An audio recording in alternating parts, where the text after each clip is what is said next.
This is a 2007 Legacy.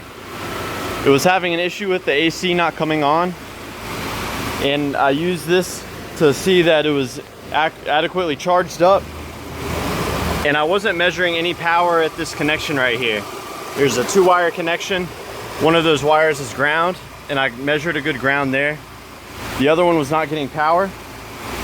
This relay here, when I tapped it with my flashlight, the compressor clutch kicked on. This is the AC clutch relay, just so you know. Couldn't find the fuse, but if your AC is coming on and off intermittently and your pressure seems to be fine, then try giving this relay a whack. You could also swap it. This is a fan relay. It's better to just replace. You want your fan relay to be working fine. But yeah, let me know if you have any questions.